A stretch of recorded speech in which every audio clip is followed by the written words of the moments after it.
কি হবে যদি আপনি প্রতিদিন ঠান্ডা পানি দিয়ে গোসল করেন? বিজ্ঞানীদের মতে প্রতিদিন সাবান মেখে গোসল করার আসলে কোনো শারীরিক বাধ্যবাধকতা নেই। কেন?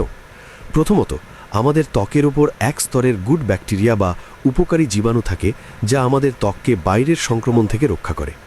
প্রতিদিন গোসল করলে এবং কড়া সাবান ব্যবহার করলে এই উপকারী ব্যাকটেরিয়াগুলো ধুয়ে যায়, যা আমাদের ইমিউন সিস্টেমকে দুর্বল করে তোলে। দ্বিতীয়ত, রোজ গোসলের ফলে ত্বকের প্রাকৃতিক আর্দ্রতা বা তেল নষ্ট হয়ে যায়, যার ফলে ত্বক শুষ্ক হয়ে চুলকানি বা এক্সিমার মতো সমস্যা দেখা দিতে পারে। দাঁড়ান, এর মানে এই নয় যে আপনি গোসল করা একেবারেই ছেড়ে দেবেন। আপনি প্রতিদিন গোসল করবেন কি করবেন না তা নির্ভর করে আপনার জীবনযাপনের উপর।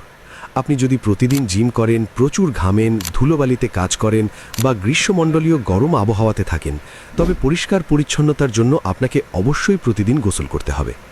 কিন্তু আপনি যদি সারাদিন এসির নিচে বসে কাজ করেন এবং আপনার ঘাম কম হয়, তবে সপ্তাহে 3 থেকে 4 দিন গোসল করাই আপনার ত্বকের জন্য সবচেয়ে ভালো। এবার আসি সবচেয়ে বড় প্রশ্নে, প্রতিদিন গোসল করা কি আদৌ ঠিক? ঠান্ডা পানিতে গোসলের কিছু ক্ষতিকর দিকও আছে। আপনার যদি আগে থেকেই জ্বর, সর্দি বা ঠান্ডা লাগার ধাত থাকে, তবে ঠান্ডা পানি পরিস্থিতি আরও খারাপ করতে পারে। এছাড়া যাদের হার্টের সমস্যা বা উচ্চ রক্তচাপ আছে, তাদের হঠাৎ করে খুব ঠান্ডা পানিতে গোসল করা উচিত নয়, কারণ এটি হঠাৎ করে হার্টের উপর চাপ ফেলতে পারে।